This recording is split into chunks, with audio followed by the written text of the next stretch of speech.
ውድ የቆሮንቶስ ሚዲያ ተከታዮች እንደምን አላችሁ? በያላችሁበት ቦታ ሁሉ ሰላም እግዚአብሔር ከእናንተ ጋር ይሁን፣ አሜን። የኢትዮጵያ ኦርቶዶክስ ተዋሕዶ ቤተክርስቲያን እምነት ተከታዮች በሙሉ በያላችሁበት ሰላም እግዚአብሔር ከእናንተ ጋር ይሁን፣ ሰላም እግዚአብሔር ከእናንተ ጋር ይሁን፣ ሰላም እግዚአብሔር ከእናንተ ጋር ይሁን፣ አሜን። እንኳን አደረሳችሁ፣ እንኳን አደረሰን። በንጉሥ ናቡከደነጾር ዘመነ መንግስት እስራኤላውያን በባቢሎናውያን ቅኝ ግዛት ስር በወደቁበት ጊዜ ከአይሁድ ወገን የቅዱስ ገብርኤል ወዳጆች የነበሩ ወጣቶች ስም አናንያ፣ ሲዳርቅ፣ አዛርያ፣ ሚሳቅ፣ ሚሳኤል፣ አብናዳጎ ነበሩ።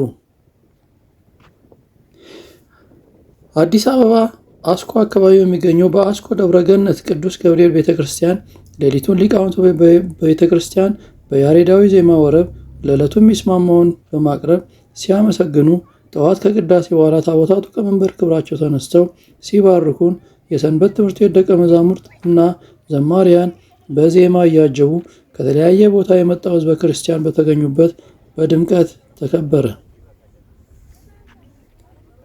3 ሕፃናትም ተማርከው በባርነት ተወሰዱ። ንጉሥም መልካቸው ያማረ የንጉሳዊና የመሳፍንት ልጆች የሆኑትን መርጦ ስነ ጥበብ፣ የመንግስት አስተዳደርና የባቢሎናውያን ቋንቋዎችን እንዲሰለጥኑ ለማድረግ በቤተ መንግስቱ አስቀምጦ ይቀልባቸው ጀመር። ሦስቱ ሕፃናት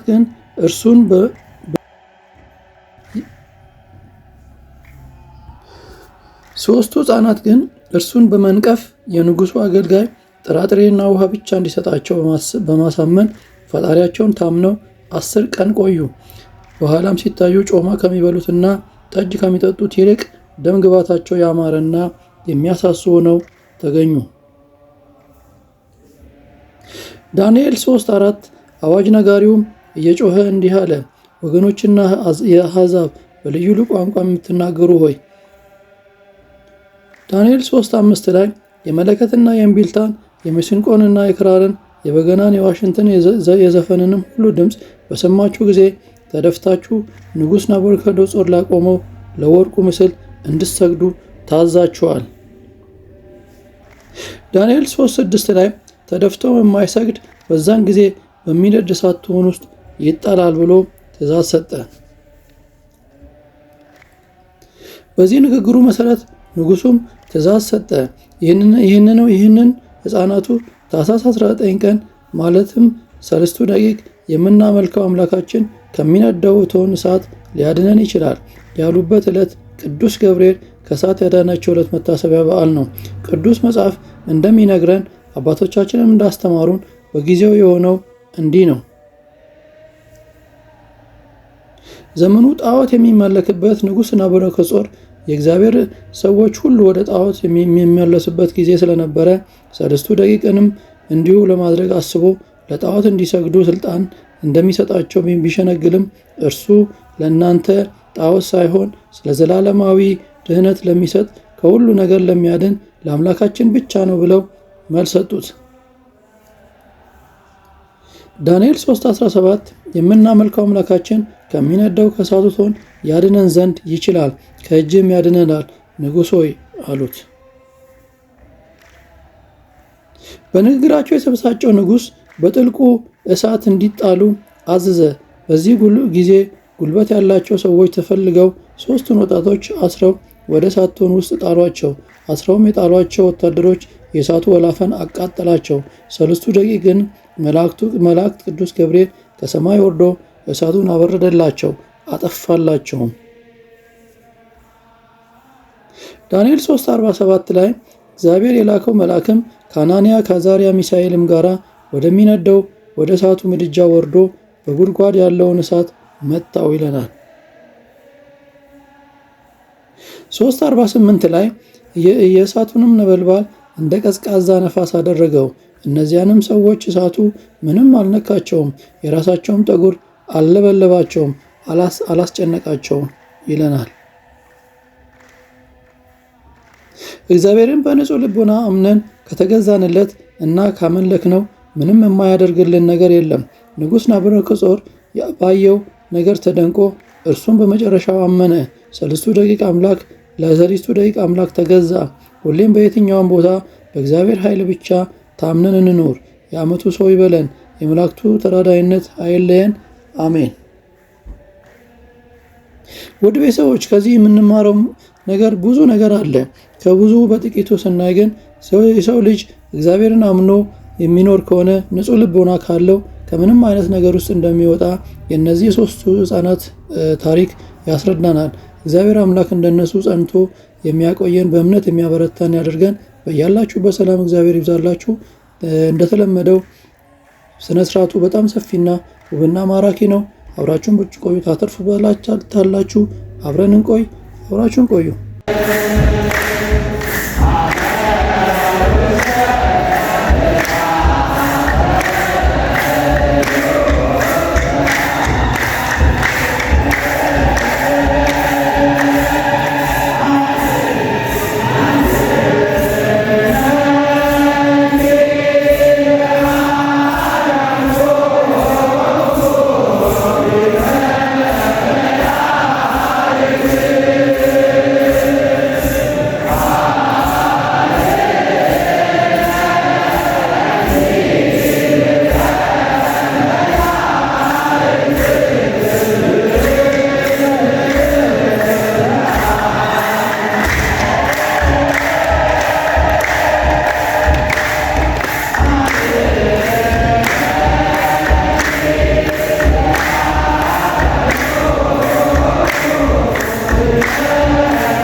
Gracias.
እንኳን አደረሳችሁ በሰላም